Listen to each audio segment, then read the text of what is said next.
What's going on, guys? Welcome to another episode of Renegade Marquee on the Renegade Pop Culture Podcast Network. My name is Mike. I'll be your host for this evening. Joining me for the first time in his official co-hosting duties, we've got Tommy. Good evening, Captain. It is an absolute honor to join you this evening, and I could not be more excited to discuss one of the first fun movie theater experiences of the Zodiac Year of the Rabbit 2023. Hell yeah. We also got Hayden. Hello. And we've got Nick. I am amped to talk horror. That's how I'm feeling right now. As am I. We are reviewing the sixth installment of the Scream franchise, appropriately named Scream 6. Before we get into the meat of the discussion, let's see where we all are in terms of the franchise at large. Tommy, I'll start with you since I think this is your first time on the podcast talking about Scream. So give us your background of where you stand. I think that obviously the first one's fantastic. It's really going back and rewatching it. I would say that the best way to rank it is it's just a level of appreciation that you have from taking a story that started as a love letter to horror movies as a whole, a subgenre that had a shelf life on straight to video at that point and was resurrected through one simple love letter to horror movies, a film that Kevin Williamson himself wanted to watch. And then ultimately that would spawn into a sequel and then a trilogy, rules that allowed the audience to play along with it. And that's why nothing beats the original. The story continues to evolve. And while certain levels of appreciation, at least in my eyes, see Roman Bridger's story being higher than, say, Mickey's or even Jill's for that matter, the motivation that each Ghostface brings to the table is what makes it such a fun experience. You have the original, then you have 3, then 4, then 2, or maybe, 2 would be ahead of 4. But then continuing it to today, it's just the motivation and the love letter to this genre that sets it apart. And that's what makes it so much fun. Nick, what about you? Your overall thoughts on the franchise leading up to this one? See, it feels more appropriate calling it a franchise after watching this one, but I guess to kind of make my opinion on the entire series as a whole kind of fresh, like, what can I say about the original that hasn't already been said? It's a genre-defining classic. If you really think about it, Wes Craven really has 3, if you want to be generous and include Hills Have Eyes, 4.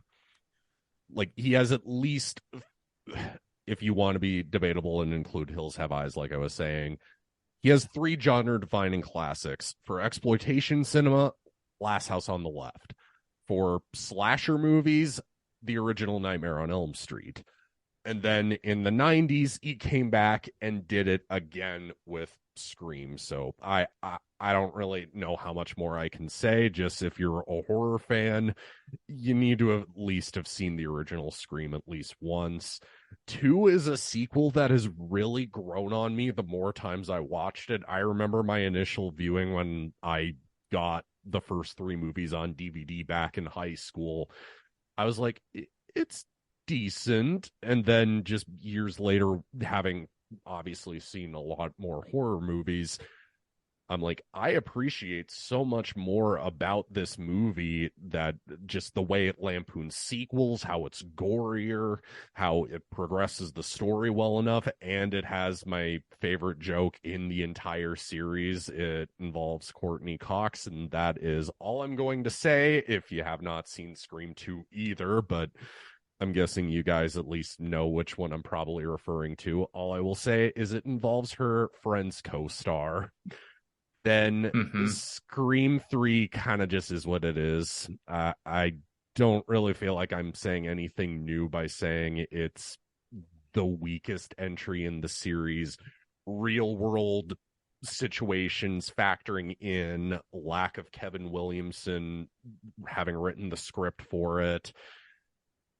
There are things that I can appreciate about it, like the sense of finality and the chemistry between the three main characters. It factors like that hold up. Just I am really not a fan of Roman as Ghostface in this. Just me personally, he just does not work as well as a villain for me. And plus, because nu metal is the biggest guilty pleasure for me, the soundtrack kicks ass. I mean, when you throw Slipknot, System of a Down's not a nu metal band, I stand by it, but throw them in, throw Static X and Incubus into the mix, like old Incubus, this is something I can get behind.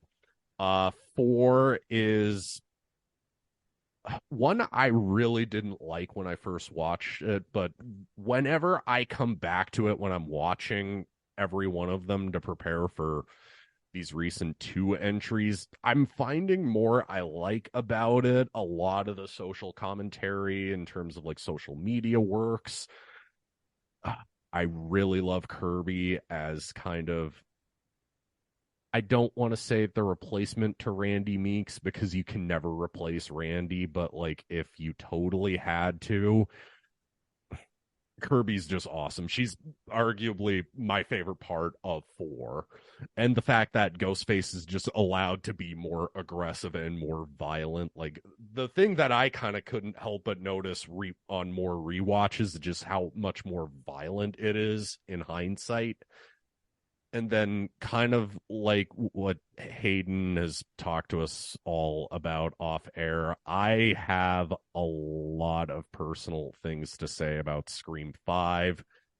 I was going through a really bad situation with a job, and I one of my rewards for getting hired at my current job was going to go see Scream 5 opening night, and I wasn't sure what to think going into it. I had liked Radio Silence's movie Ready or Not, and I went, this is good, but I'm still kind of wondering what the similarities to Scream really are. But like once I just sat down in the theater, soaked in the entire experience, this ended up being my second favorite in the entire series, honestly. And plus, who would have thought Courtney Cox would have gotten the best kill in the entire movie? Like, I did not expect that going into this. Nice. And plus, also, just you knew in 2022, if Jenna Ortega was getting horribly, horribly murdered at the beginning of a movie, you knew it was probably going to be good. And I say that with all due respect to her because I've loved her in basically everything she's in. Of course. All right, Hayden. Where do you stand now since the last time that we talked about Scream? So, to start off, Scream is kind of, for lack of a better term, my comfort franchise, which to some people might seem a little strange, but I've embraced that.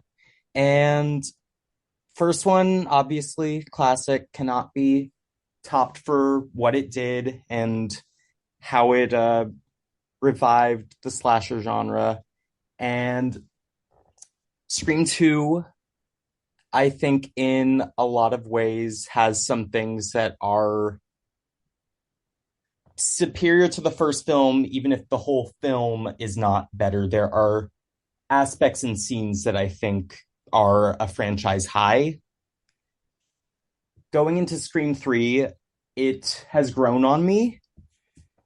There's a lot that I appreciate, specifically Parker Posey. I stan.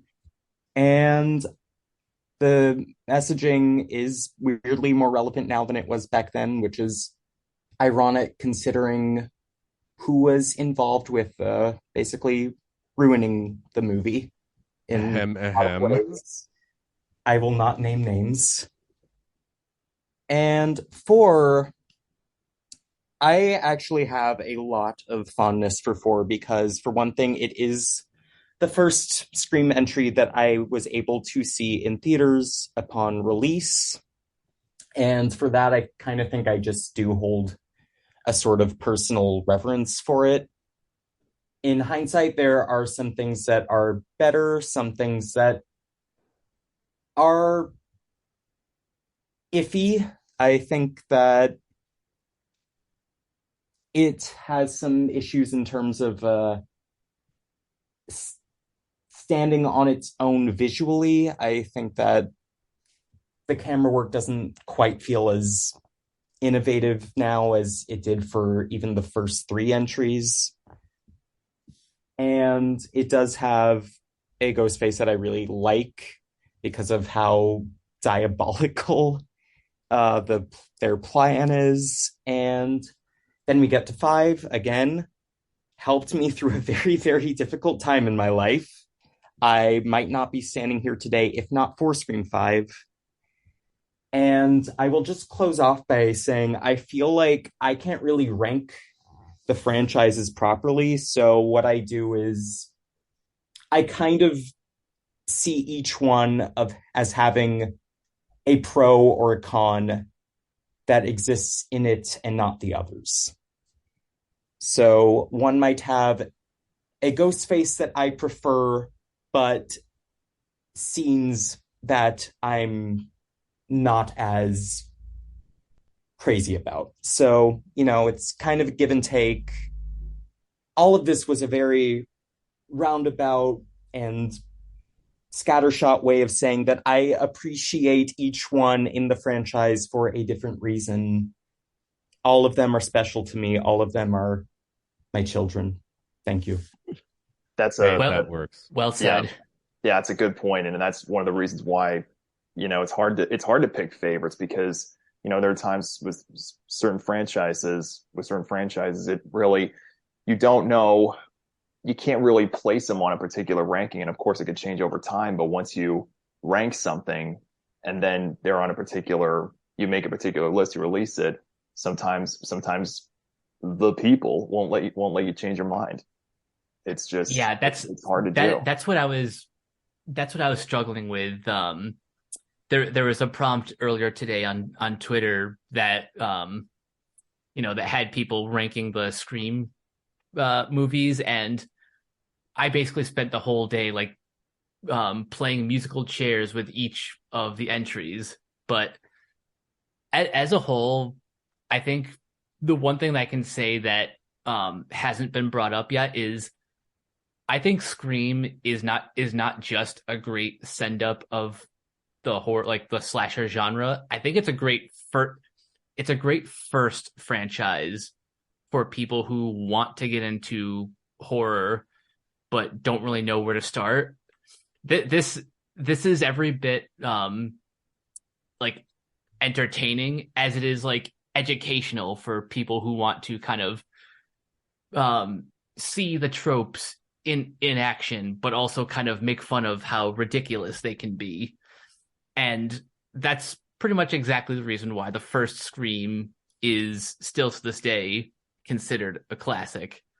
Before we start talking about 6, I was actually going to say, just to kind of avoid spoilers, because I really don't think you can talk about a Scream movie without getting into spoilerific territory. So I was actually just thinking, how about we just go around and just be what is our general thoughts on this one, and then just tear into the events of this movie.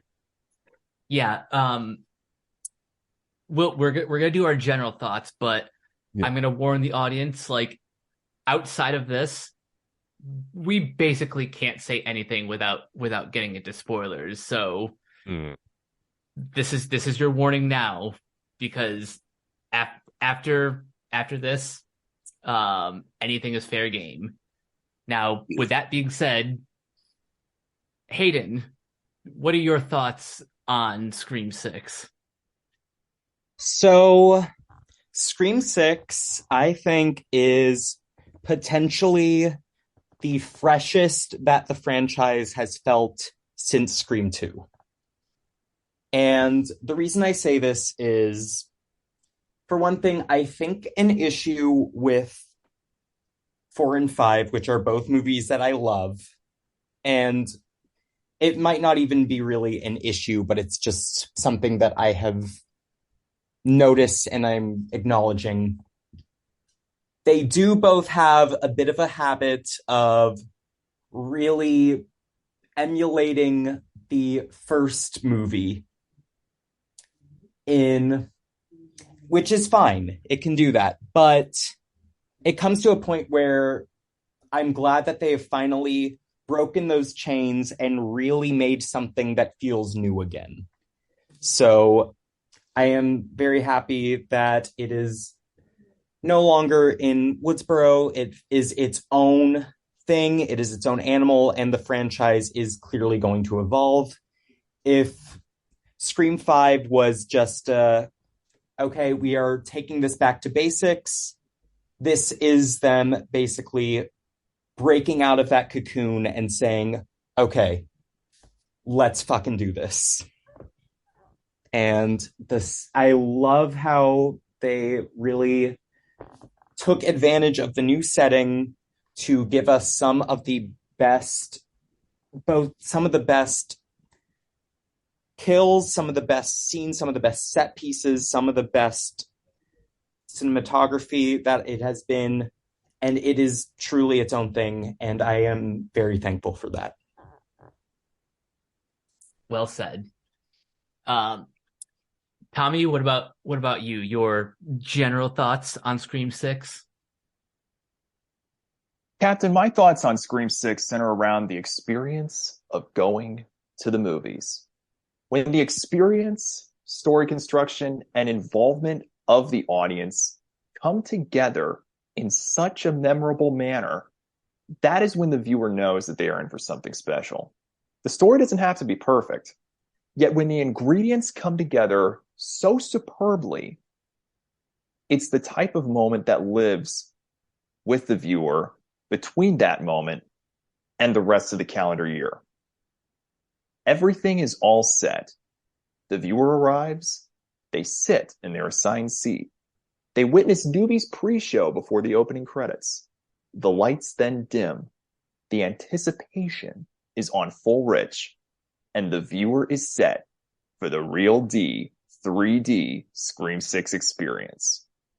There's only one problem. When the movie started, the real D 3D flickered on and off sequence. As a result, during my screening, the movie was paused during the pre-title sequence. The theater's manager, who was appropriately named Sid, spoke to myself and other members of the audience. Sid was spectacular, a true professional and showcase of what customer service represents. AMC is incredibly lucky to have him representing one of their fine establishments. When the problem was fixed, pristinely, might I add, Scream 6 was restarted, and the terror of Woodsboro, California made its way to the city that never sleeps. 315 months after the original theatrical release of Scream, we arrive at the 6th chapter of a slasher horror story centered around the terrorizing of teenagers who were horror movie enthusiasts. Each chapter has explored various horror movie tropes and cliches. The exploration allowed the enthusiasts to understand how to utilize their underlying themes as a way to survive. An essential mindset. Each chapter would ultimately allow the viewers to play along in understanding the rules of surviving the 5 chapters of before. The original, the sequel, the trilogy, the remake, and the requel. In this 6th chapter, this generation of enthusiasts come to understand they are not a part of a horror movie anymore. They are a part of a franchise. Within the realm of slasher horror, the enthusiasts must now learn how to survive the rules of the franchise and its subversions, the undermining power and authority of an established system, and its intuitions. It is a story that continues the legacy that began 315 months ago. And as with the 2022 release of the story's 5th chapter, Melissa Barrera delivers another standout performance. Her character arc and teamwork with Jenna Ortega provided champagne chemistry and a great message that elevates the story as something more than that of a simple slasher horror film. From a character standpoint, the tag team of the Carpenter sisters have become they've taken center stage in the Scream story. And while the core four became the requel rendition of the Woodsboro Three, it is the welcomed focus on Sam and Tara's teamwork in their chemistry, power, believability, and the overall delivery of Barrera and Ortega. The story's greatest strength that sets up a wonderful direction if the franchise sticks with this trend and its direction for the future. The one thing that I will add is, as with the 5 previous installments within the Scream franchise, the viewer's enjoyment will be dependent on the demeanor and mindset that they take with them going into the movie. On one hand, Scream 6 is an extremely violent and brutal feature well deserving of its R rating. On the other hand, viewers who are regular viewers within the genre of horror, alongside enthusiasts of staple franchises within motion picture history, may see Scream 6 as an appreciative way and how it satirically explores the rules of the franchise and the role it plays in the key to survival. Some of the satirical elements, while not overly over the top, elevate black comedy in mannerisms that some viewers may consider a turnoff. And though it is a work of fiction, it is a disturbing look into what drives specific character motivations, exercises in deconstruction protagonists and antagonists. Now, I viewed Scream 6 in the Real D3D experience, which is, for those unfamiliar with different technologies, is a digital stereoscopic projection technology based out of Beverly Hills. Some releases utilize the technology as merely a cash grab, but in the case of Scream 6, there were some moments, specifically a moment in the pre-title sequence, that made the technology well worth it. Either format that you decide to see Scream 6 in the theaters will be memorable, but the Real D 3D made this experience as genuine. If you are comfortable with returning to the theater and are familiar with the story, it is well worth witnessing the next generation of performers shine through. Awesome. Nick, what about you? Mine is more going to be more just kind of gonna be maybe just a couple of sentences, because mine's I absolutely loved Scream 6. I thought that it took everything that made Scream 5 so good in the first place and just amped it up and just took it and just made it all that much more better. Yes, it is a continuation of a requel, and kind of like what Hayden was saying, how 4 and 5 do kind of just borderline worship the first movie. I kind of buy that in the entire continuity and premise of this entire series, though, given that 4's lampooning the oversaturation of remakes, torture porn, and just in general the state of horror at that point in 2011. But then in 2022 you have things like, quote, elevated horror, and then you have requels of series like, we're getting a direct sequel to the original Exorcist this year, the 2018 Halloween, the 2021 Candyman, last year's requel of Hellraiser, if you want to even call it that. If you want to be pretty loose with the term, throw in the 2013 remake of Evil Dead without going into that territory, Star Wars for that matter. With Scream 6, though, its different location does help benefit its story and kind of doesn't have it just be, let's just coast on the laurels of Sydney, Dewey, and Gale for the entire movie. Like, it's not just that. It's like, we can make these new characters stand on their own merit and tell an actually interesting story throughout the entire movie while still being respectful of Wes Craven, the characters that he helped create with Kevin Williamson, and just all, for that matter, just making it a meaner, gorier experience than probably any Scream movie has been up to this point. So, like, as a horror fan, I walked away absurdly happy with this. For me, this is about as on par with 5.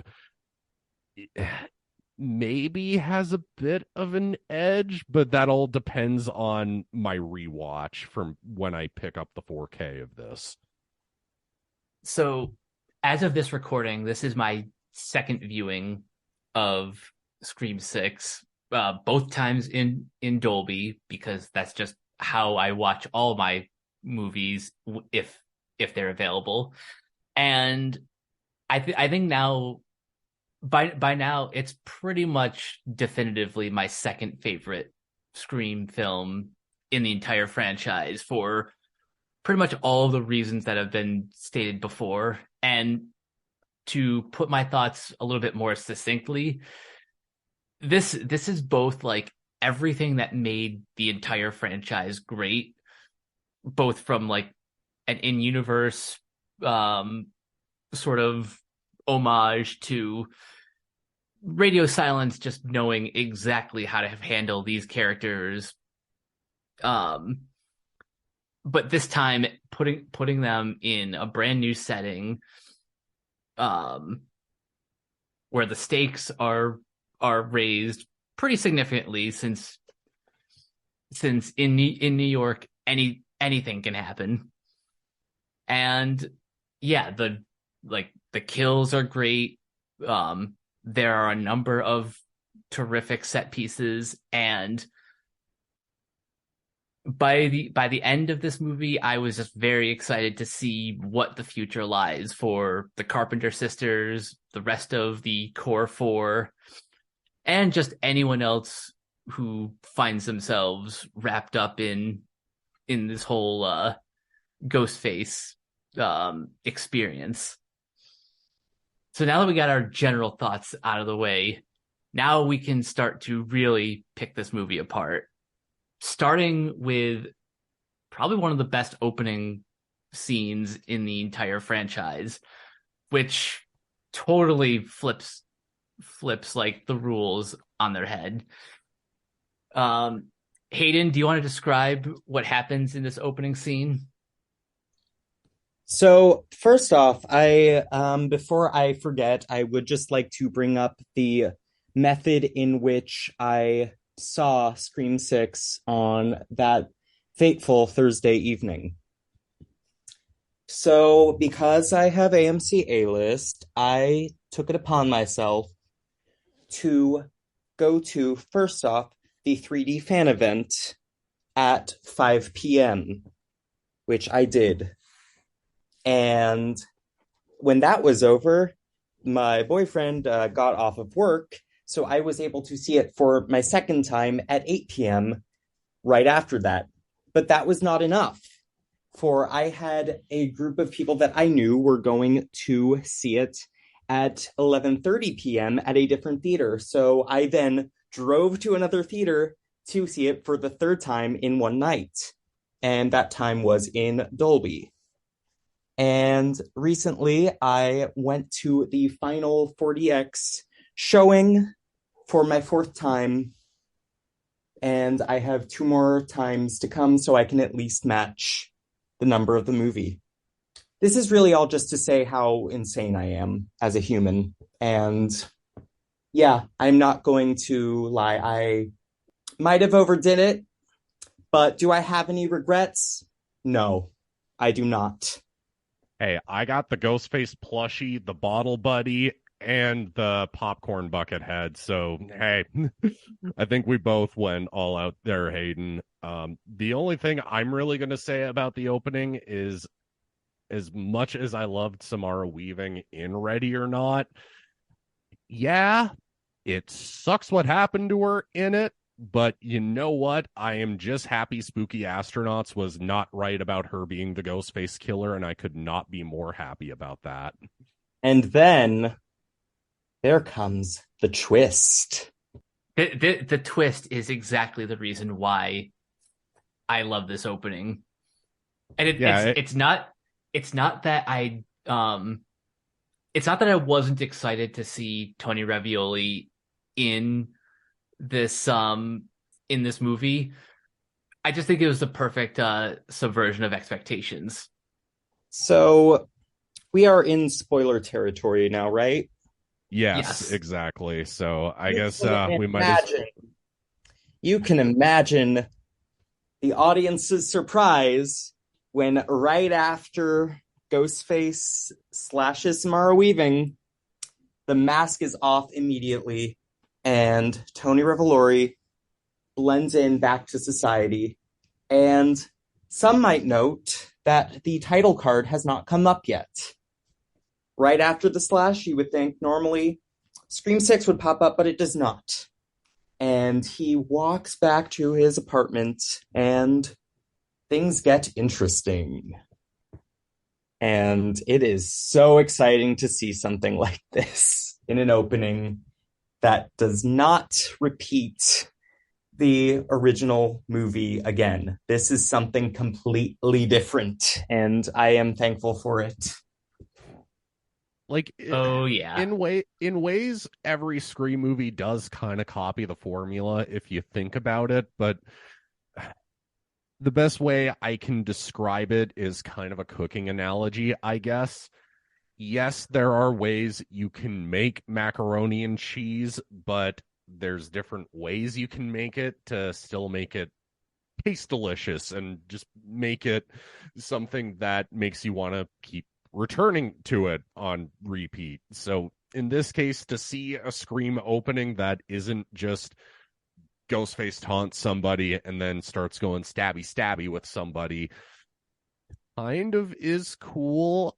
I will kind of give Chris Stuckman's review a little bit of credit to a degree, as much as I disagreed with aspects of his Scream 5 review when that came out last year. But with this, yeah, it would have been cool to kind of know who the Ghostface killer was and then slowly drip feed like how they're going to cover it up.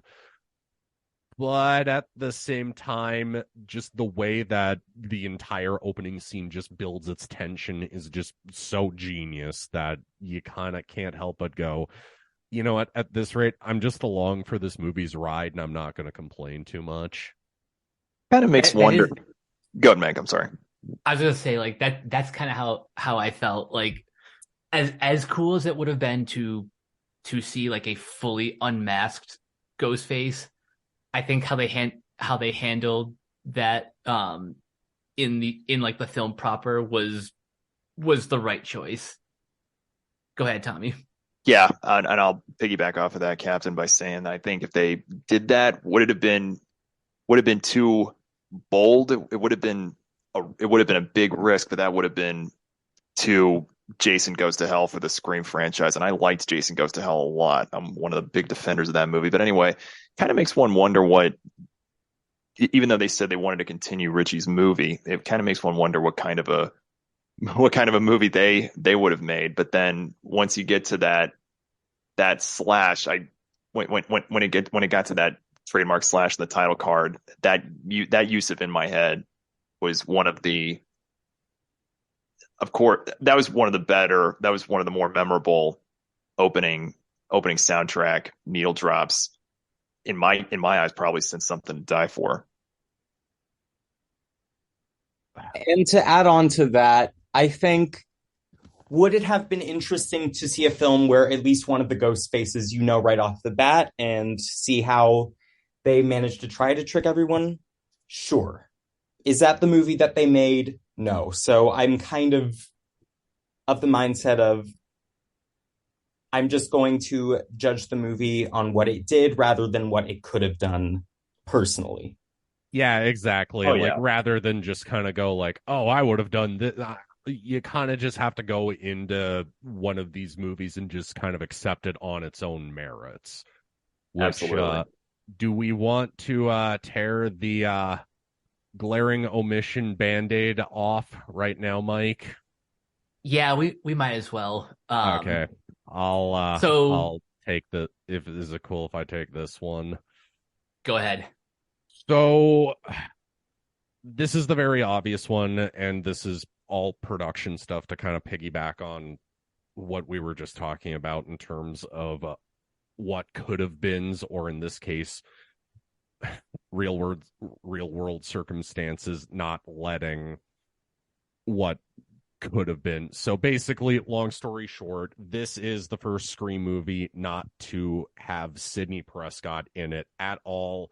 Nev Campbell, due to, long story short, money issues and how like she's being compensated in terms of like appearing in the next movie, she decided not to return for this one. Does it suck? Yes, because I love Sydney. I think everybody on this podcast loves her, and for good reason. She's a phenomenally written character in the entire series.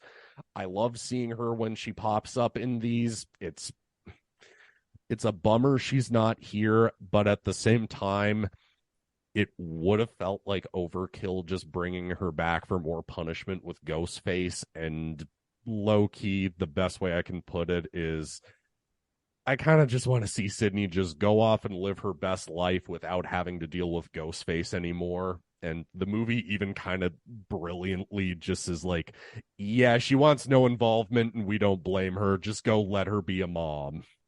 Yeah. Apparently, like, her lack of involvement didn't really affect the script that much because it was so early in production that they just kind of went ahead with the story they were telling. And yes, while I do miss seeing Sidney Prescott in the film, I completely respect Nev Campbell's choice to like being blunt, say like, I'm not getting paid enough for all of my contributions, therefore I am walking away. You know, it sucks that she's not there, but I completely respect her decision under those circumstances.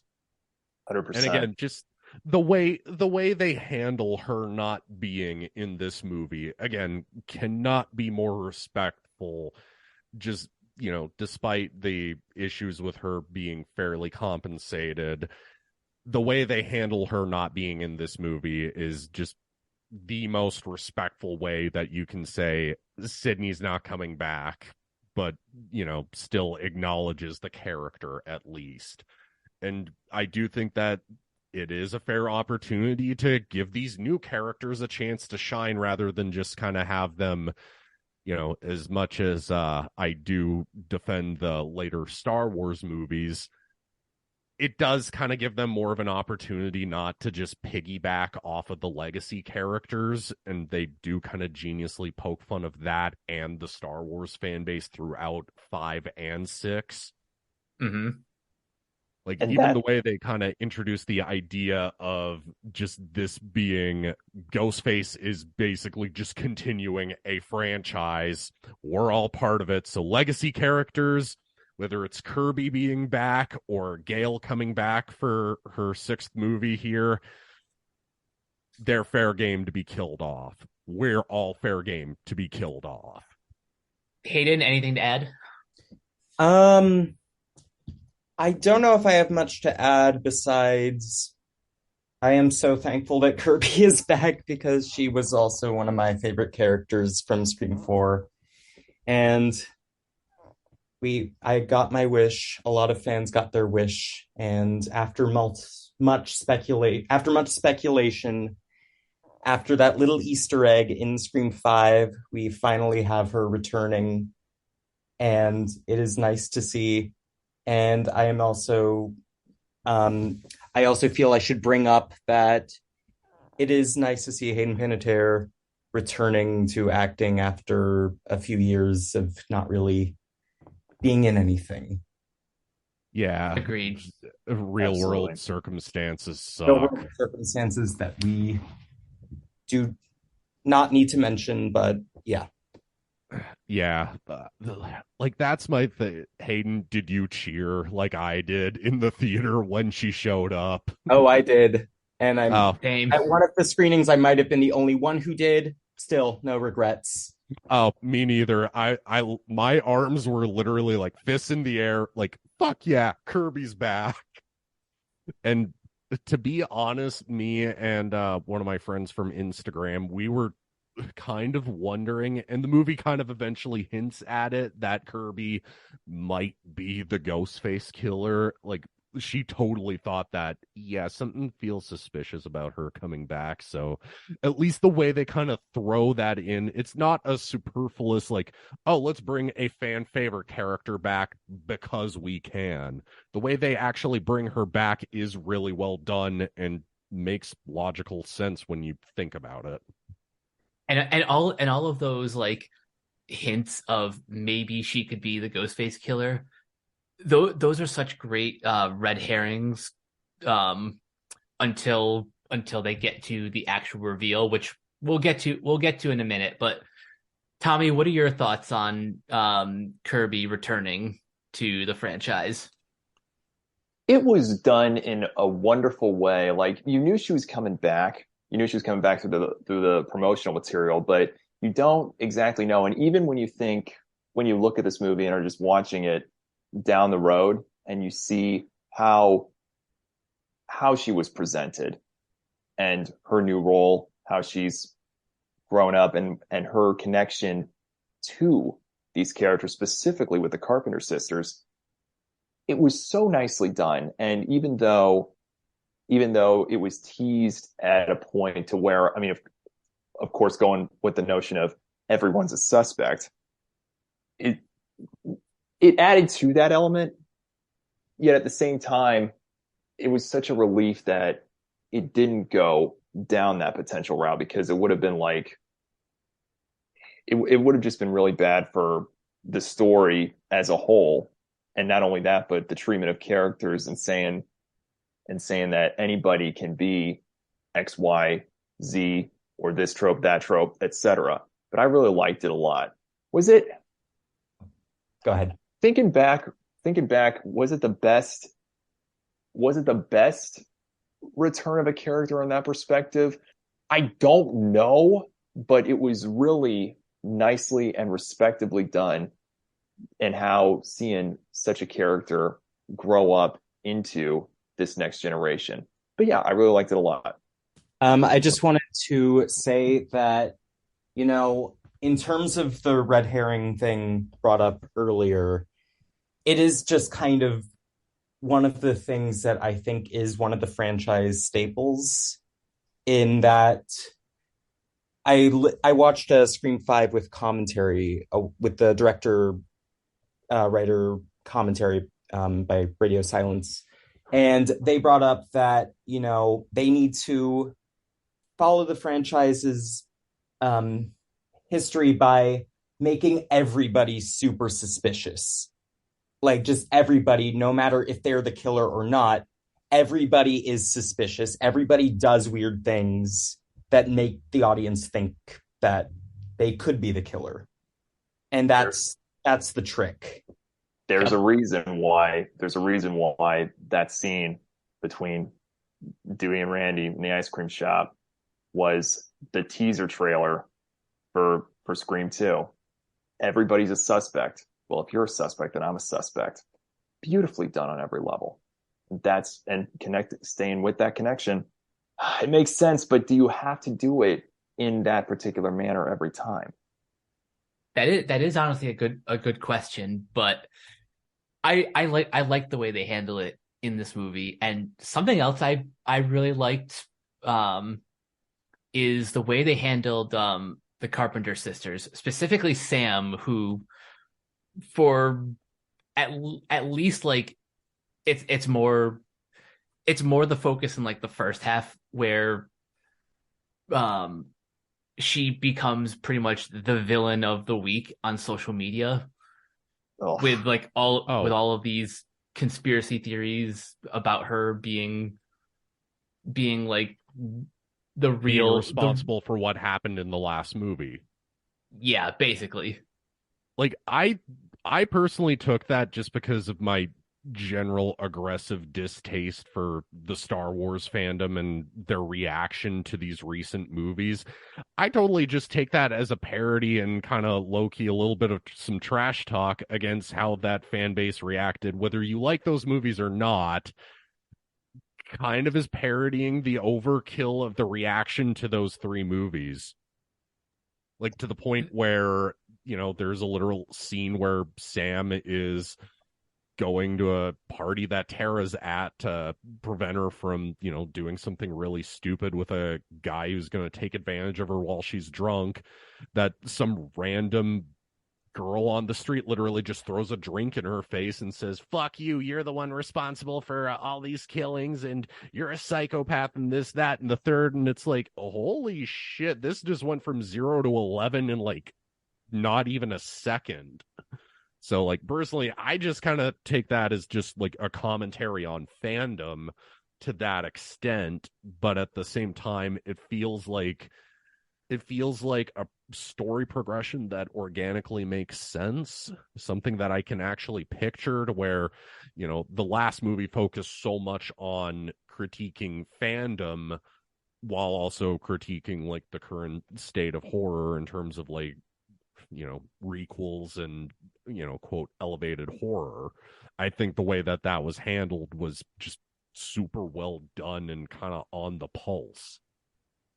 Not only that, Nick, but the way I see it is when that element of the story was added in, when Sam is sitting in her therapist session, and that element was introduced, you're thinking to yourself, oh, you got to be kidding me, like from an element of like trying to force unnecessary drama or this false narrative. It's one of the reasons, like, talking about another franchise, Harry Potter and the Order of Phoenix, you think to yourself, these movies are getting better and better and can do no wrong, and then the Sirius Black nonsense, it was just really, really frustrating. Like you think it's just going to be a frustration attempt at trying to build drama or sympathy in that case. But then when you think about it, specifically in the case of false narrative, it's a real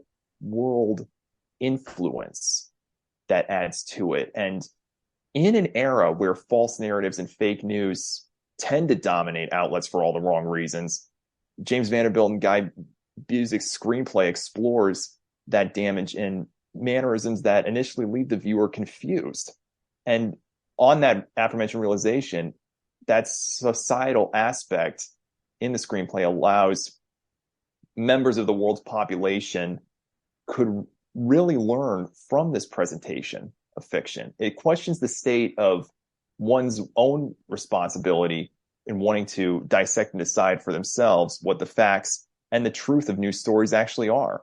And that's what I really admire and have appreciation. And it really highlights how one's choice in news coverage, it allows them to take a look at their own moral compass and how it becomes a representation of themselves, a life lesson on how one can take a deep look at themselves and what responsible investigation is all about. Well said. So one thing I also want to add, in terms of this discussion on Sam, for those who did not know, listening, is that when Scream 5 came out, I noticed on a lot of social media platforms that there were some fans who really hated Sam. It was just a common occurrence I saw. It's Sam sucks, I hate her, I hope she dies. And a lot of that, and there was some toxicity in the fandom towards Melissa Barrera and her performance. And I think that bringing that element in does add that bit of... I think that was a really good decision on the part of the filmmakers to bring in some of the real world reactions to comment on the franchise as it was going and comment on how Sam as a character and was treated by select members of the fandom. I remember hearing about that. Yeah, don't know why. I remember hearing about that in various interviews, and both times I saw the movie, like that was like very clearly on the back of my mind when those scenes played out.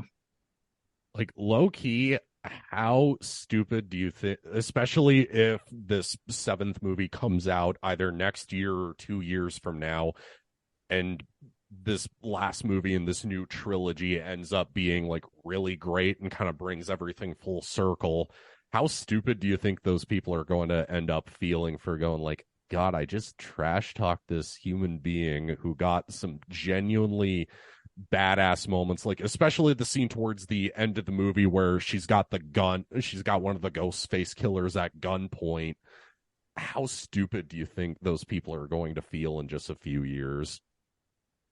I don't understand why people would hate that performance in Scream 2022, because like I said in my review, she was a tour de force. She was the best part of the movie. She stole the show, and that's what helped elevate her to the superstardom today. And it's what will, at the very least, be a genre performer for the foreseeable future. Yeah, exactly. Incredible. One thing I want to bring up is the kill scenes, because it's a slasher movie. You gotta bring it up. One thing before we started recording this, Ghostface has never been this like brutal of a killer. Like I'm used to seeing. I just showed my uncle a month ago when I was rewatching the series. I was like, "Hey, I'm getting ready for Scream 6.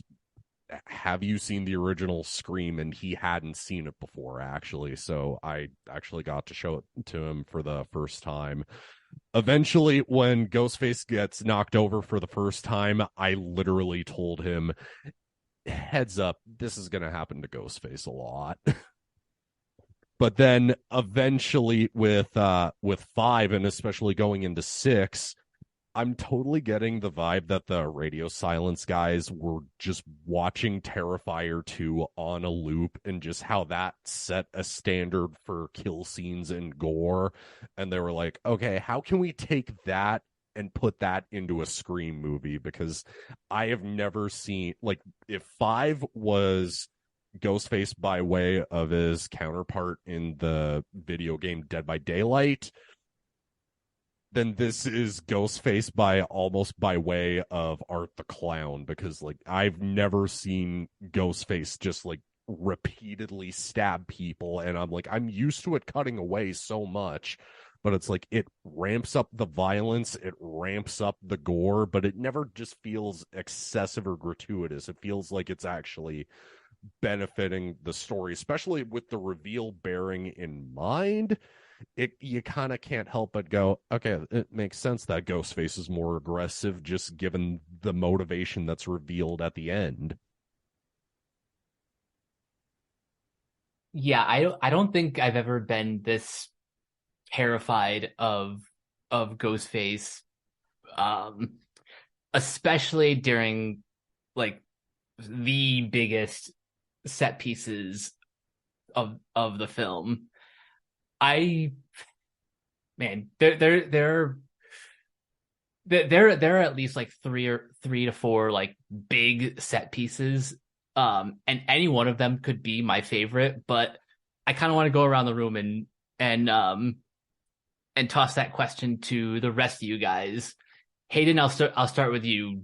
Of like the four, for those who don't know, it would be the bodega scene, um, the ladder, the subway, and the I'll just say the entire third act. So I want to give a special shout out to the ladder scene. And for a certain reason, it looked really cool in the 3D, I thought. And like they really did do the depth quite well, I thought. And one thing that I wanted to bring up about the ladder sequence was I think that the performance of Devin Nakota in that scene is really genuinely heartbreaking.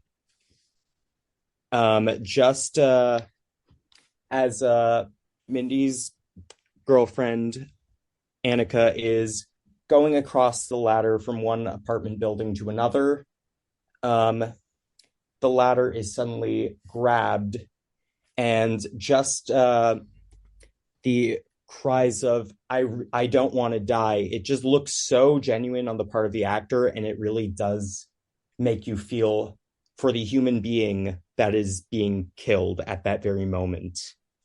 And I just wanted to shout that out because I think that really elevates it and makes it something quite tragic that really did bring out something that I think has been missing from some later entries, this genuine emotion that these are people's lives that are being lost. Yeah, and to jump off that point, I kind of have to go back to the opening where the voice of Ghostface says um it's not this is not just meat. These are these are human beings, and that scene kind of is just a great example of Ghostface's quote. Um, Nick, how he can get in your head, basically, how he just kind of plays on whatever emotion you're going through as soon as he makes that phone call to you. yes, and before I toss it back to you, I kind of had a fun a joke observation about Ghostface, how I kind of compare him to the mask, where the second you put on the Ghostface mask, you just become a different character. I don't know. I just kind of found once I put two and two together, I just was kind of amused by that observation. Anyway, Nick, of the four big set pieces, do you have a particular favorite? Yes, I do. But to kind of piggyback off your previous point, I was actually just watching Jeremy John's one of his reviews of basically it was either four or five. It would have had to have been four, mostly just because of the fact that there's really no character or villain in the realm of horror where the killer literally is just multiple people, different iterations of this same killer, but they still are Ghostface. And it's kind of like Batman in that sense, if you think about it, where it's like the entire purpose is that you're not supposed to suspect this person would be Ghostface. So I do think it's genius in that regard. But anyways, my favorite sequence in the entire movie, you could count this as more towards the third act of the movie, but I would have to go with the train sequence. When I was describing this to people, obviously spoiler free to, quote, keep the ending from leaking onto the internet. So I literally was telling people this is one of the most tense scenes I have seen in a horror movie in a while. Just the way it's not flashy or overblown. It literally is just like, okay, let's throw our characters in this situation, but oh shit, a lot of them have Ghostface masks on. Are these actual just people dressing up in the Ghostface costume, or are they the actual killer?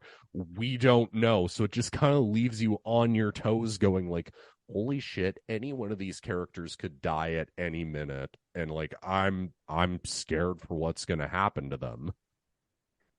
And the fact that this takes place at least a day or two before Halloween does a great job of adding to the tension of riding the subway when the lights flicker every so often. So just like the staging of the subway scene, I thought was really well done. Piggybacking off of how I mentioned earlier about the one scene that was highlighted in Scream 2's teaser trailer, which was the scene of the Baskin Robbins. The subway scene was so beautifully done as brilliant marketing strategy by Paramount as the first teaser trailer, and it paid off. I'll go ahead and say that as there were two moments in my screening that where the moments of tenseness could really be felt throughout the theater. And Hayden, that latter scene was one of them. And you can really feel yourself on the edge of the seat and seeing the intensity of this moment. It was just heartbreaking.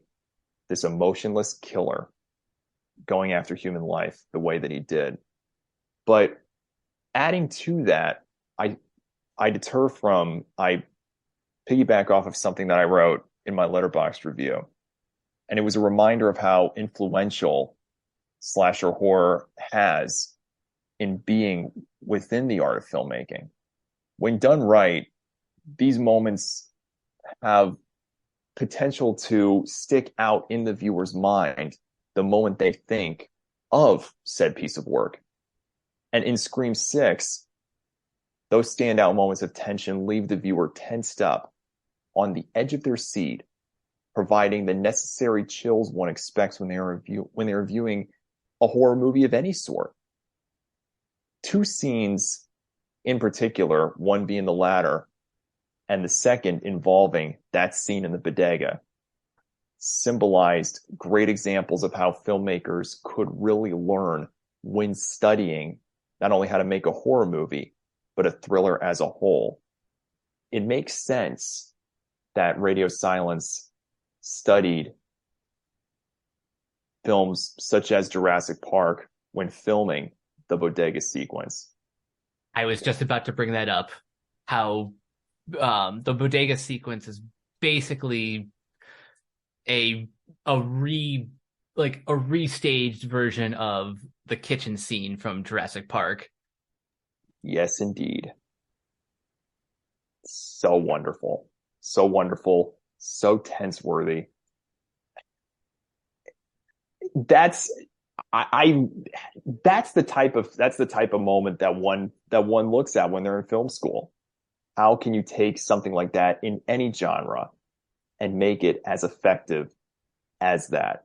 I think that's probably one of my favorite moments of the year so far. Well, I mean, the year's still young, but the point still stands.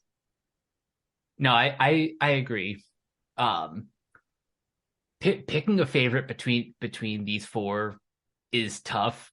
But if I had to, it would probably be the bodega scene, just because this is like one of the first examples of the unpredictability of Ghostface in this new environment, and also just like how like people in New York are always willing to help others out, such as the bodega owner, who's pretty much like giving the Carpenter sisters everything they need to escape until he's taken out pretty swiftly.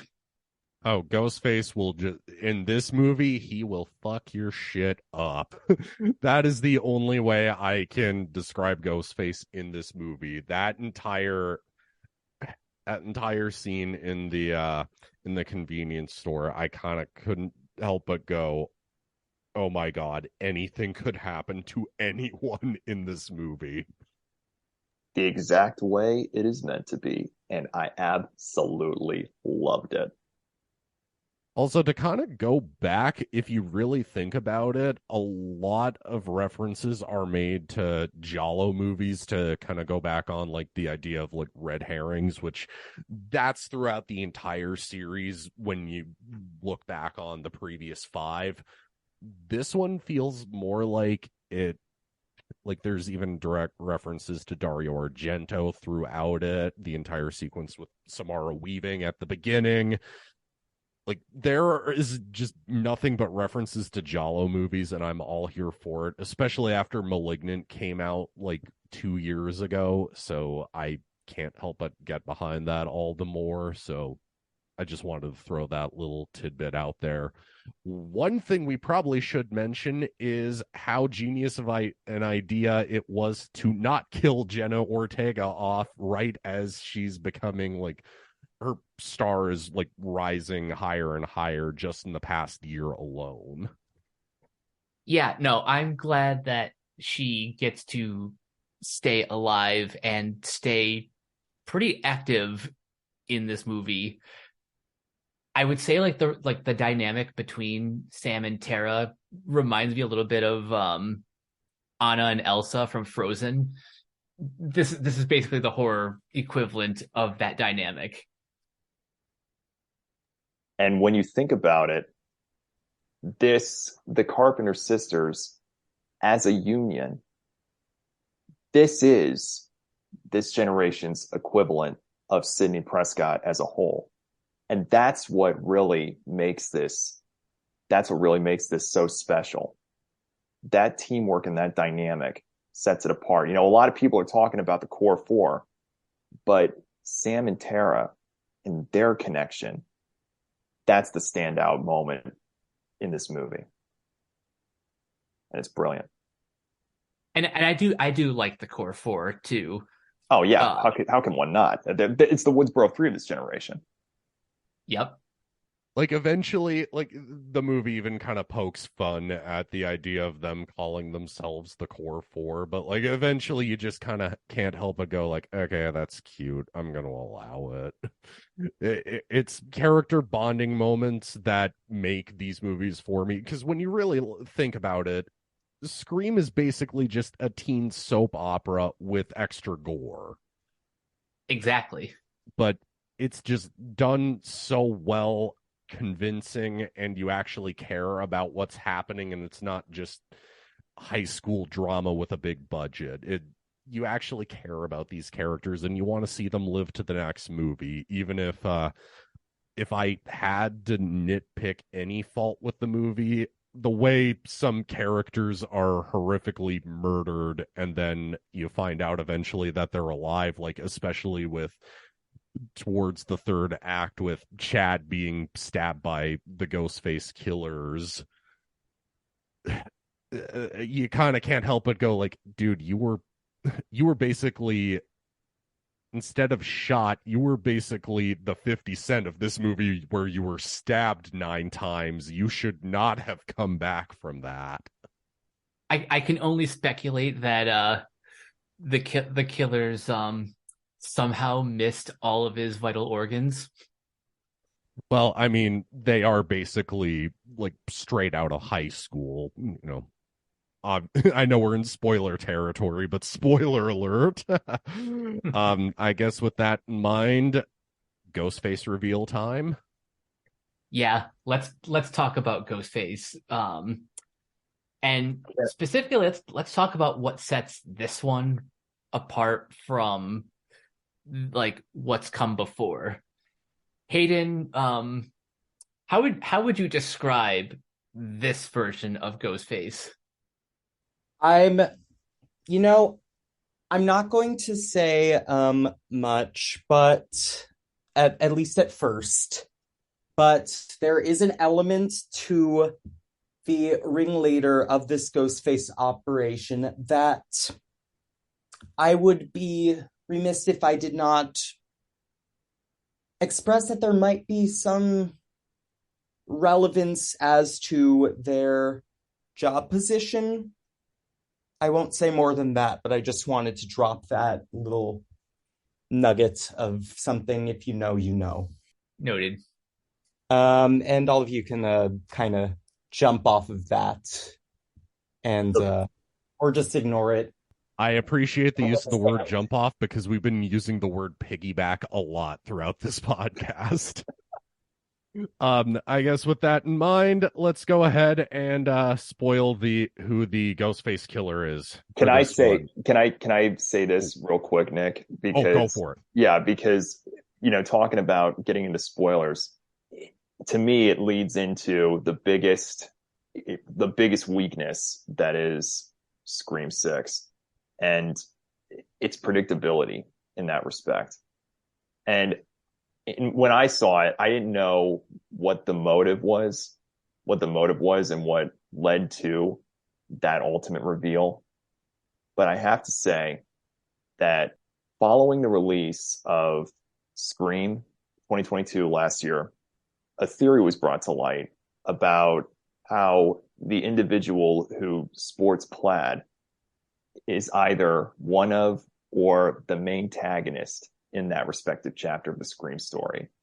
And the reason why I say that is the moment Jack Champion's Ethan Landry appeared on screen and I received a good view of his attire, it was no longer a question of if Ethan was Ghostface.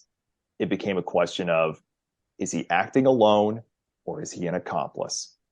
So that is a great observation that even I didn't think of. Like even after the second time I watched the movie, like I was like trying to focus on sort of the subtleties of the Ethan Landry character, but I completely overlooked his attire and how that would be like the dead giveaway. yeah. See, that's the thing about the depth of these Scream movies, and the thing that I love so much about them is, one, their continuity is held up pretty well, even throughout the movies that are amongst the fandom debated as maybe not the best entries in the entire series. Like, whether you love 3 or 4 or not, you can't deny that throughout this entire series, for as long running as it's been going, not once have I gone, but they said this in this previous movie, that doesn't make any sense. And then my second thing to add to that is, I never noticed the whole flannel thing that you had brought up, but at the same time, one of my favorite jokes on rewatching the first movie again is still when Randy Meeks is watching the original Halloween, and he's just like, "No, Jamie, look behind you, the killer's behind you," and I didn't realize the play on names that was happening even after seeing the movie so many times. So, maybe that's just a testament to how unobservant I am, I guess. But no, that's a really great point, actually. Yeah, because the bigger twist at that point would have been Ethan not being Ghostface. Because now that that theory's been unleashed, the easier question, the easier way to depict it, it's just becoming easier and easier. The killer, now it's going to be, now the killer wears plaid, and now when you look back to all 6 movies, the killer was also wearing blue. Now the radio silence guys probably have just heard this podcast when it gets posted, and they're like, fuck, we got to rewrite the next movie now. My inbox is open. My inbox is open on Twitter and Instagram at T_Heroes35 and at the T-Money35. If you would like to, gentlemen at Radio Silence, if you would like my input on script advice. But anyway, I'm just throwing that out there. They just owed you a screenwriting credit just from that statement alone.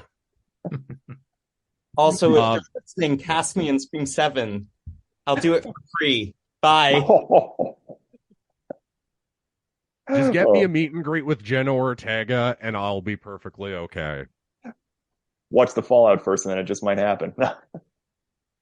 Exactly. Anyway. I guess with the preamble in mind, Ghostface reveal officially, tear the Band-Aid off. Yeah. So let's do it. Do we want Hayden to do it? Because I feel like it's been me and Tommy pretty heavily dominating a lot of this. You have 10 seconds. Go. All right, Hayden, you have the floor. Okay, so which one should I start with? I'll start with the other accomplice before building up to the other one. The reveal of Quinn, who I would like to just bring up that when Quinn, quote unquote, died, I noticed to myself, I said, hey, we didn't actually really see her get killed. That thought came into my head and left the very next scene. And I was kicking myself for completely forgetting that. So, so close, yet so far. Roman Bridger's spirit called. He wants his moment in cinematic history back. Actually, I'm gonna jump in with a point to add to yours, Hayden. Hayden Panettiere actually said in an interview when they were bringing Kirby back was like, we never actually saw Kirby die officially, so was she really dead? So I just had to throw that point in there since you mentioned it. It's like one of the most basic rules of storytelling that like no body, no kill confirmation. But yeah, some um like the second time I saw the movie, um something about Quinn's death just didn't add up to me. Both like the image that Ghostface sent to the core four, it looked like noticeably fake, and also um like you don't really hear um a lot of like the stab wound sounds when the fake death is being performed. That's true. You don't. When you really think about it. Huh. And with that, do we go into the final reveal, almost sort of? Who Oh, you mean orchestrated the Yeah, yeah, who the ringleader orchestrated of the it all? entire event and basically makes the entire fifth movie still, well, the fifth movie obviously matters, but makes the fifth movie all that more substantial of a view. Yes. Revenge. It's a kiss. This time, they still missed. Um, all I have to say about um Detective Bailey is, again, this is another repeat viewing observation. He's like, you can just kind of tell that something's off in his mannerisms, in the way he presents himself around the Carpenter sisters. There's just something unhinged about his performance. And Oh, then especially just bearing in mind how willing he is to just go in, and I'm just thinking of this completely in hindsight, how he basically is just on board with the idea, like everybody else is, that Sam was the one who was actually responsible for all of the killings in the last movie. So I know a lot of people really haven't been liking the Ghostface reveal in this one. I personally really like it, mostly just because, again, it just keeps the continuity still going throughout this entire series and having it actually make sense in the grand scheme of things. no, So, no, I agree with that. and one thing I would like to add on to that is, are individually, are they my favorite ghost faces? Not necessarily, but I do like what they represent ultimately, and I do like how we get three for a change. This Took the is words. Go ahead, Hayden. I'm sorry. So this is the first time we have had three killers, arguably four if you want to count Jason at the beginning. And that is something else that has not been done. And the scene of the two ghost faces side by side, swiping their knives, is very, very fun, very cute. I enjoyed that. Fanboy moment, will allow it. But yeah, that that entire reveal just kind of felt, again, to kind of go back to, I guess, using Star Wars for, just given how it's kind of making fun of the fan base and kind of the reaction, like fandom in general, it is kind of Empire Strikes Back in that it is kind of going back on what happened in the previous movie, but also just kind of expanding on it, because they want revenge for Richie being killed at the end of the last movie. And it's obvious that, yeah, if if a dad's son got murdered, obviously he would want revenge. And, if they had siblings, they'd probably want in on it as well. So it makes sense just on like a basic concept idea, but at the same time, just given everything that had happened in the previous movie, the fact that they orchestrated a conspiracy against her to make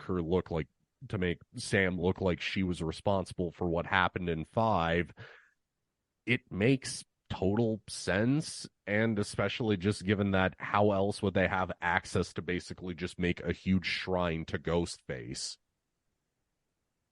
And that's the scarier part of the build to that element, is that how real it actually is, going back to where one gets their source of news, and that irresponsibility that the most naive see in that helped elevate that story and that revenge fantasy to that level.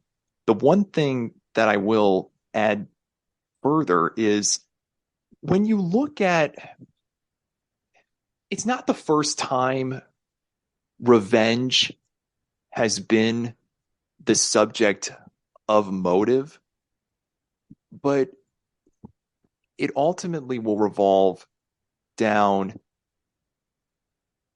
the element of it'll ultimately revolve around how it'll look side by side several years down the road over long term.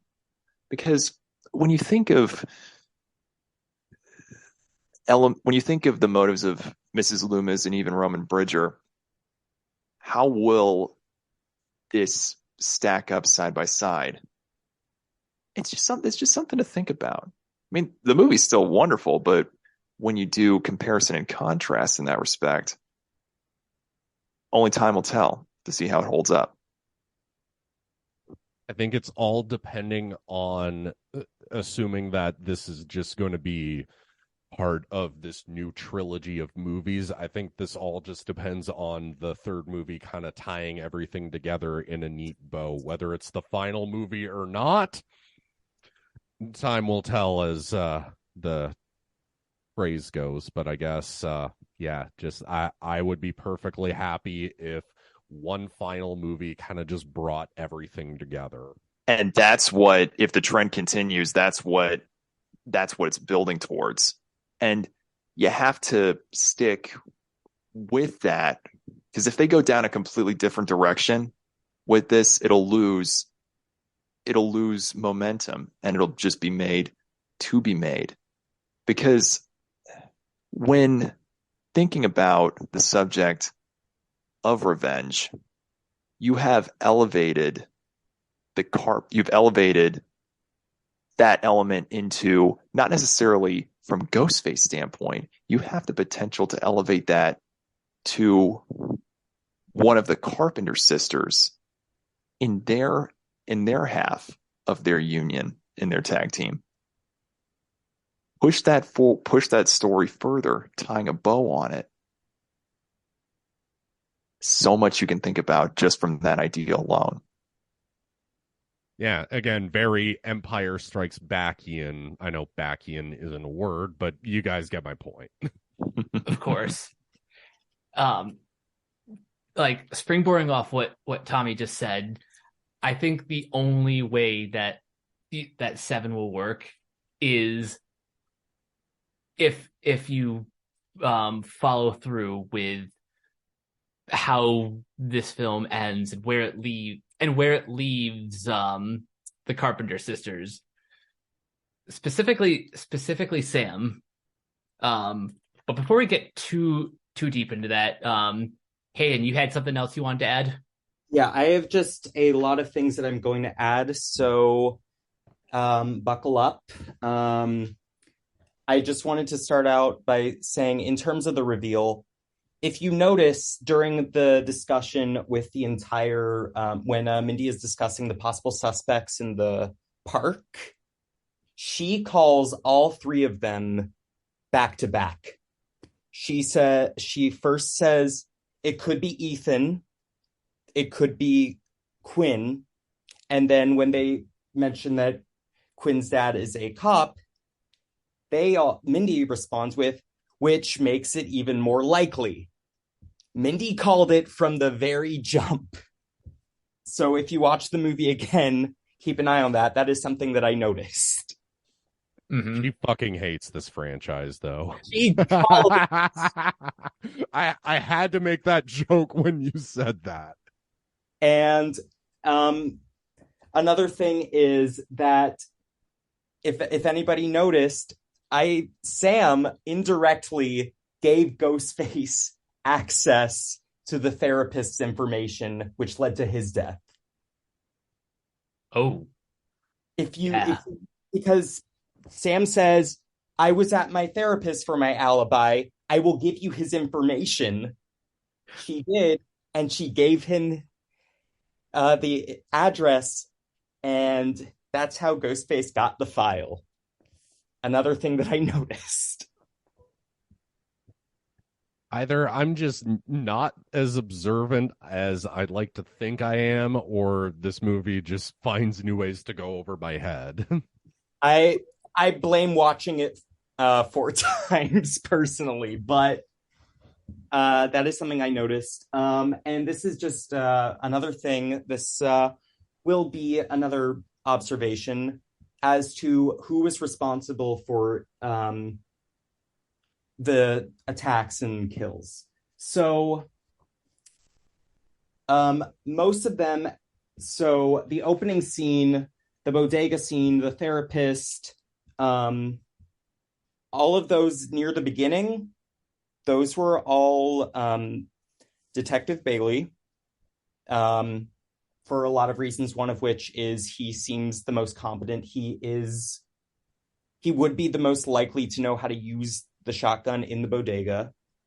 Then we established that it was Quinn who attacked Gail and Mindy on the subway.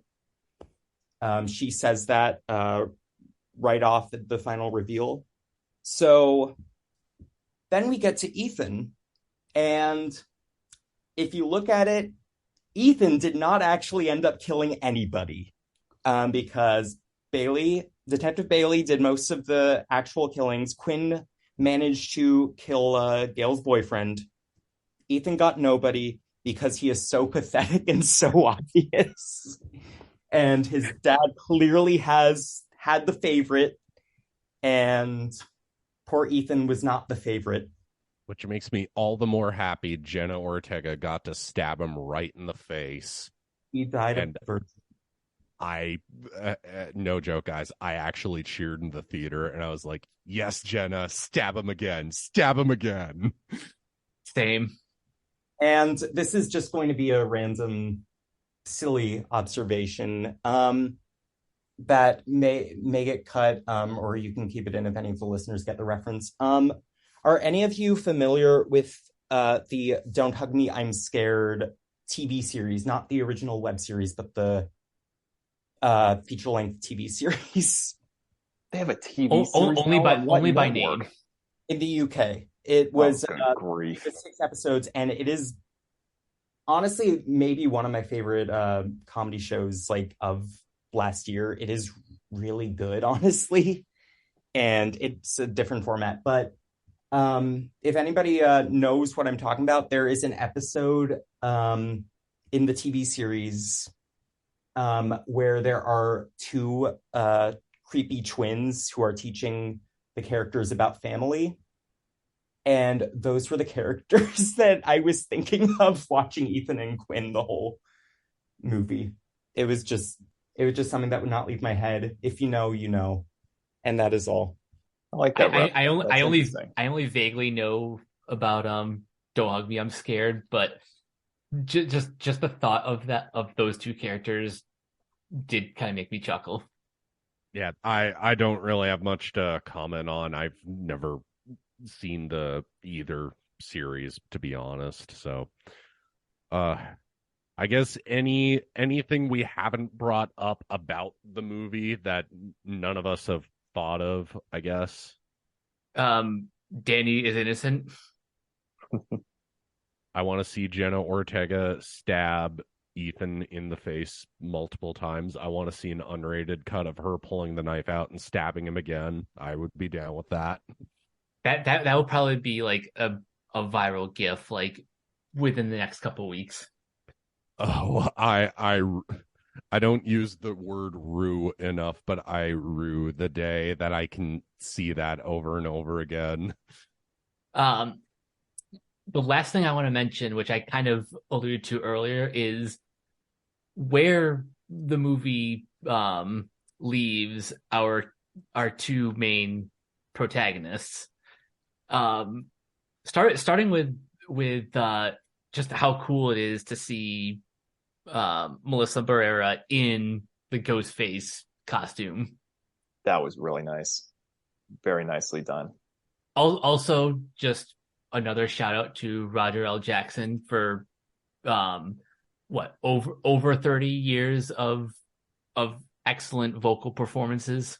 Across like multiple iterations of the Ghostface killer. Yep. And plus also giving, because like as much as it doesn't rely on legacy characters as a crutch, it does give you nice fanboy moments like Kirby getting to drop the TV that killed Stu on Ethan's head. Yes. That was I was more into that moment the second time I saw the film, because in between my two viewings I kept seeing like the Stu is alive theory pop up. Oh, Oh, they even reference it outright in the movie. Like they make Yep. direct references to Stu. Every time I've seen that theory pop up, like I keep looking at like the broken TV and just think, how do you survive that? Matthew Lillard's pure insanity. That's how. Fair. let me ask this question now that it's while it's on my mind. If you could take one thing from that shrine, what would it be? Oh, that's a tough call. I'd probably take one of the books. It's a good one. I am not sure. I'd have to go with something nostalgic from the first movie, but like I'm not even sure what you would go with. Because like Sam gets her dad's mask at the end, so like I can't go with that and his knife. Yeah, that's a good question actually. So many options. I mean, the obvious one with this, I mean, there's so many that you can think about, but I mean, the easiest one for me, if I absolutely had to give a rapid fire answer, it would be that TV, just so I can destroy it. Just so I could destroy it, because Stu is deader than dead. He went off to the multiverse is real, and he became Shaggy Rogers, and now he's reading this story in USA Today. Like, Scoob, what are we gonna do? These theories are weird. But hey, you can't forget Matthew Lillard's character in the remake of 13 Ghosts. So yes, if we're including the multiverse theory in this case, we'll throw that in there for some extra horror cred. The multiverse was already proven real in that one clip from Looney Tunes Back in Action, which was one of the funniest scenes. I still have a smile on my face thinking about how hilarious that moment was. You make me sound like a space cadet. Yes. I guess with that in mind, Mike was bringing this up before we started recording. Like, I'm not the type that likes to speculate or theorize what's going to happen in the next sequel in a series of movies I like or a franchise that I dig. I'm kind of honestly just one of those types that's more along for the ride. But I guess, like, what do you guys think the next movie is going to be like? If it's going to be just this conclusion to a new trilogy, what do you guys think it's going to be like? Or, like, just what this one sets up? Hayden, why don't you go first? Yeah, so I don't have any ideas, but what I can do is just throw out some random pitches that could be fun for the setting. So, you could do on one thing, summer camp would be fun. They're all counselors, and, Friday the 13th, they could have some fun with that. That's one idea. They could have a European vacation, could also be very fun. I feel like after this entry, sky's the limit. Hopefully we won't be seeing them go into outer space anytime soon, but I do love me some Jason X personally. So, we'll see. We will see. Since you brought up the idea of Friday the 13th, like let's just say, knock on wood, the Radio Silence guys didn't come back to do this next movie, and they did the whole sleepaway camp counselor Friday the 13th type stuff. Good replacement would be Leigh Janiak, especially coming off of Fear Street Part 2. That, considering that's basically the best Friday the 13th movie never made, I would be totally down with that. That is interesting, Nick. With a good screenplay. Oh, dude, like I love Fear Street. I love Fear Street Part 1. I thought that was a really good kind of Scream type of slasher movie, but Part 2 is my favorite, not just because Sadie Sink's in it, but because it just reminds me so much of what's great about Friday the 13th and like all the cliches it has, but at the same time just making it just a really good slasher movie. Tommy, do you have a pitch in mind for Scream 7? Well, if I went into full details of what I would bring to the table, we'd be here till next Tuesday. But I think that the two things that I'll bring up, I talked earlier about the element of revenge. We've seen this revenge, more of a revenge fantasy in the case of specifically Mrs. Loomis, Roman Bridger, and now Richie's family. But what if the element was taken onto the side of the protagonist? Now, it all begins with the opening scene. And this opening scene, everything's hunky-dory, everything's peaceful, and this would probably take, my idea with this is that this takes place a couple of years down the road from where Scream 6 left off. And I'll just say that the opening scene, I'll just say how it's written. Opening scene, Chad's death. Now, I'm not sure if he would, I probably wouldn't have him. I may have him live in the vein of what happened to Tara, remnants of what happened to Tara in Scream 2022. But not necessarily in the vein of Sam, because Sam has done such a wonderful job of overcoming her demons, specifically with her hallucinations. But in the case of Tara and that element, it's her older sister to say that this is not you. But it ultimately drives and builds toward this final showdown. Fast forwarding to the final act, and you get that setup reminiscent of when Sydney and Gail do. You ready for this? Never. Like a recreation, only from the power of this tag team. When it gets to the reveal, the way it could be set up, the one thing that Sidney Prescott never had in the case of a battle with Ghostface, she never had a quote unquote final boss. That's what this Ghostface has to be. And the person who that would be centers around the motivation. And I ask the three of you this specific question. Billy Loomis, Mickey Altieri, Roman Bridger, they all had one thing in common. What was it? I ask that to you to think about. And that sets up the final showdown. I like the sound of this.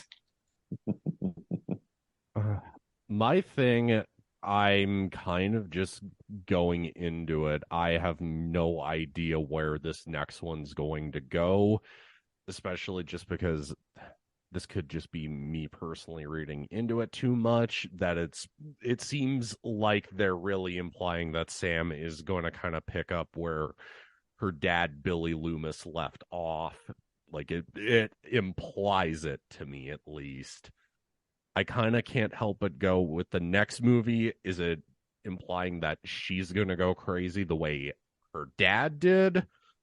And plus, in terms of things that you would lampoon in horror, I'm not sure.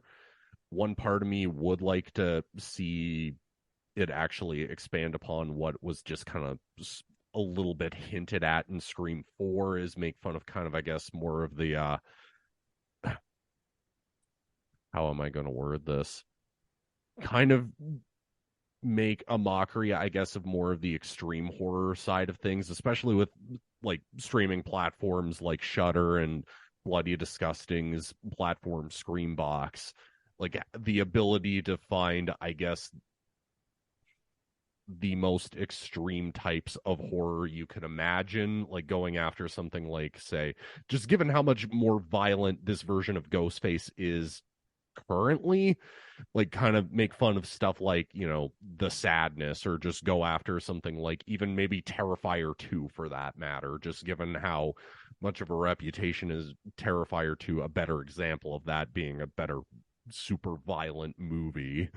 But yeah, I kind of would like to see that get parodied in a Scream movie to some degree, but I have no idea if it's going to be something that Radio Silence is going to commit to or not. I have no clue. All I know is as long as the quality is kept high the way it has been across these two movies, I'm along for the ride. I cannot take credit for this pitch, but this was something that that PJ Campbell shared with me. His pitch involves a cult that is trying to make Sam break because they see her as the rightful heir to the mask. Obviously since Billy is the father. So it'll have the core four, Kirby, Gail, and Sydney, if they give her the right compensation, of course, taking down a Ghostface cult. I don't know, something about that sounds intriguing, given where the end of this movie left Sam. And I am kind of curious how they take pretty much the opposite of,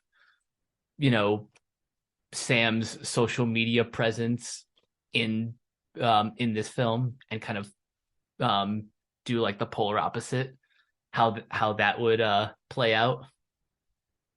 Or just kind of the way because, like, to be honest with you, Mike, I did not watch any of the trailers beyond just seeing, if I couldn't help it, I avoided trailers to the best of my ability. The only thing I saw, poster, release date. That's it. So I kind of saw that entire room of Ghostface in just like a still online, probably on Bloody Disgusting. And I kind of couldn't help but go, like, are they going to go with kind of like a Cult of Ghostface thing? Or I have no clue. I actually think that would be a really cool idea, just given what's set up, and just fully commit to that concept. I think that's actually a really killer idea. The way that I look at it from this Cult of Ghostface nonsense is, there's a reason that the Fredheads draft was not the final copy of the screenplay to Freddy vs. Jason. And the thing with Sam being front and center, I think they ended that so beautifully with her discarding the mask and moving on. To have her revisit that element again, it'd be the easy way out. The viewer would they'd look at this and they're thinking, no, not this again. Like, I just don't know how they could continue to go back to that without deviating from advancement in the story. You have to challenge, the writer has to be challenging. Yes, it technically has to, but doesn't have to be within the realm of the horror movie milieu. But because the genre of horror is big enough as itself, but while there are easy ways to go about it, the bigger challenge is how not to take the easy way out and write a story just for the sake of writing it on that perspective. Yeah, That's actually a really good point. I didn't think of it that way, to be honest, which, yeah, as kind of, I guess, for lack of a better phrase, as quote, safe as five, you could consider Scream 5. Yeah, Scream 6 does enough to mix up the formula and advance the story. So I would agree with that idea that you would want to actually give like a proper conclusion to this character's story rather than just kind of just spinning your tires over and over again. In other words, we don't need to pull a Godfather 3 on Sam for Scream 7. Yeah, exactly. Like, let's conclude this story the right way and just go, did we need to make another Scream trilogy? No, we did. And it was really fucking good. I will just bring up something, not on whether they will be a killer or not, but we still have not seen Sam's mother, Sam and Tara's mother. Okay, Think there on we that. go. That would be interesting to maybe bring that dynamic into the final movie and tie it together in an interesting way. I guess time will tell, especially if whenever 7 gets its release date announced, I'm there opening night again. Yeah, yeah. Basically, it's not a matter of if, it's a matter of when. But until we get to that bridge, as we start to wind down, the last thing that hasn't really been brought up is the soundtrack.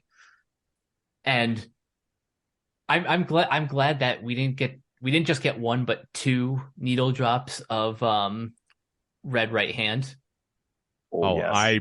I literally was blasting that on my phone in the theater. I didn't care if I pissed people off or not. It's like, if you're getting amped to go see a Scream movie, if that's not playing on your phone before the movie starts, then what are you doing here? Well, Exactly. yeah, and every Scream soundtrack has that one song that really resonates with the story.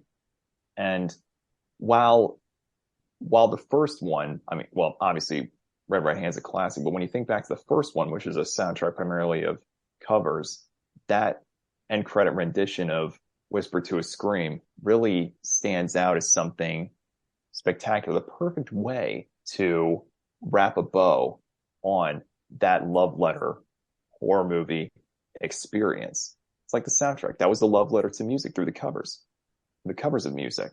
And as I was talking earlier with the opening needle drop, this song is the first really good original song of a motion picture from 2023. And of course, I am talking about Demi Lovato's Still Alive. Hell yeah. Brilliant.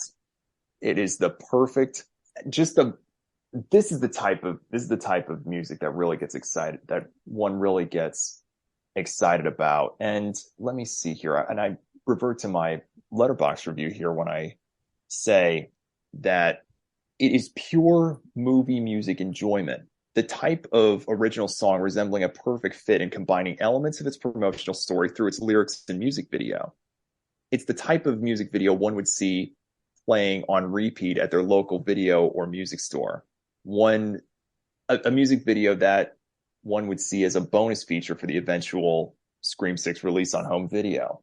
Demi Lovato and Mike Sindona have provided a comforting original piece of nostalgia that provides consolation in times of need. A 3-minute and 5-second story of survival that sets the tone and wraps a bow on a 123-minute movie experience. This, yeah, it is perfect. Absolutely perfect. This is, I get really excited when I listen to music like this. And it's the type of one that's I would be surprised if it doesn't stick with me the rest of the year.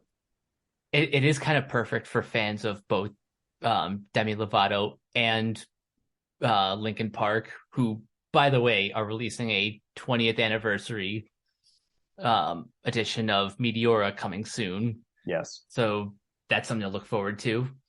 But yeah, that song at the end, plus we talked about Mike Shinoda's solo song in my head for the opening credits. Yes. Both of those are just kind of perfect for this movie. Does anybody have a favorite song from the entire from the entire franchise, no pun intended, the entire franchise as a whole? Like when you think about the Scream story and what's come of it. The perfect Nick, I defer to you. I'm not sure. I mean, I am the guy though who does have the box set of the first 4 movies soundtracks on vinyl. And fun fact, once you actually take it out of its sleeve, it actually folds all out into a Ghostface mask. Oh, that's cool. Yeah, and Brilliant. all the vinyl is pressed to clear red vinyl, so it's wicked. Specific song, I don't know.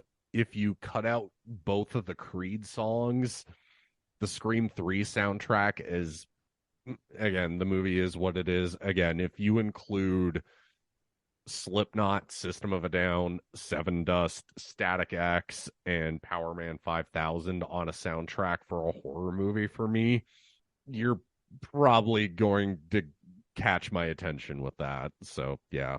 Again, that's probably the best thing about 3 for me. I have certainly never had a moment at 2 a.m. when I have weeped loudly to the sound of Fall Out of Love from Scream 5. Definitely not me. Does not sound like me at all. Who told you that? You did, Hayden. Got me there. You know, I am. Go ahead, Michael. I'm looking at the soundtracks for all of the movies, and yeah, I kind of have to agree with Nick. Scream 3 just kind of has like the best soundtrack for, you know, those who are nostalgic for early 2000s new metal. Oh, yeah, like that. Just it's probably the best thing Creed has ever put their name on, because apparently they did handpick some of these songs, and part of me would really love to think, as a big Alter Bridge fan, that Tremonti picked the particularly heavy ones. I kind of lean in that same direction. Yeah, that part of me is literally just going, Tremonti totally would have picked Wait and Bleed by Slipknot. Talking about covers that the original soundtrack was centered on, I would be remiss in neglecting to mention Less Than Jake's cover of I Think I Love You at the end credits of Scream 2. That's one of the best and more original covers due to its sound that one will ever hear across the music landscape, in my eyes anyway. Just really, when you compare and contrast to that, it's just incredible. I'll be honest, I forgot that's where that cover came from. Which what makes it even more not hilarious in a good way, but spectacular from that sound. All right, so final thoughts as we close out this podcast. Go see it. If you haven't, go see it. Enjoy it. Go ahead, Michael. I'm sorry. Make sure you go see it with a packed crowd, because it just makes the experience more enjoyable. I mean, the movie already is great, but the crowd that I saw it with tonight just made the experience even better. It's a Scream, baby. That is the only way you can describe this movie. Mwah. Perfect, Hayden. I can't give you enough credit for that reference enough. Bravo. Yeah. And I guess one of my last things I'll say about the movie is, unlike Mindy, I don't fucking hate this franchise. I love it. And if it keeps the continuity up, again, keeps the continuity up, keeps the quality up, and just takes what made the last movie so good and just builds upon what made it so good, I'm on board with the next one. Same. Absolutely. So before we head out of here, first of all, Tommy, thank you for making your official co-hosting debut. Where can everyone find you online? Captain, it's my absolute pleasure. To the viewers listening, you can check out my work on Comic Book Resources, where I have 2 articles being released in the future about the Scream story and where it's going to be headed. You can also check out my work on Last Word on Sports to see my features centered around the world of motorsports, where my latest feature centers around ESPN and a programming proposal for their upcoming coverage of the Superstar Racing Experience. You can check me out on Twitter at T_Hughes35. You can also follow me on YouTube, Snapchat, and Instagram at the TMoney35. And if you are hungry, I apologize in advance, but you can follow me on my second Instagram at Cooking with T-Money, where you can see some of my cooking recipes if you decide to do so. And apologies to Matt Donato, we ran out of time. Nick, where can everyone find you? Super Saiyan Death Metal God on Instagram. That's the biggest social media presence I really have. I mostly post heavy metal album covers, whatever albums I have on vinyl, video games, movies or TV shows that I happen to be watching, mainly in the realm of either horror genre or just actiony type stuff. Obviously getting done with the Last of Us series and getting done finishing playing Stray, and just, keeping on all the great new heavy metal albums coming out week by week. And yeah, that's my main social media presence. So go shoot me some binge likes and some follows. And Hayden, where can everyone find you? So, like Ghostface, I prefer lurking in the shadows. So, probably will not find me anywhere, because I am not going to drop that information, because I have been doing a bit of a social media detox lately. So, sorry. All you'll have to settle for is my dulcet tones on this podcast. All good. You guys can find me on Twitter at Captain K42. You can check out my quick thoughts on letterboxd.com/CoachK42. And you can follow Renegade Pop Culture on Facebook and Twitter at Ren Pop Culture. You can also find us on YouTube, on Podchaser. Subscribe to our Patreon account at patreon.com/Renegade Pop Culture. And you can listen to all of our podcasts on Anchor, Spotify, Apple Podcasts, etc. And last but not least, everything can be found at renegadepopculture.com. Need an escape? So do we. That'll do it for this episode of Renegade Marquee. We will catch you guys later.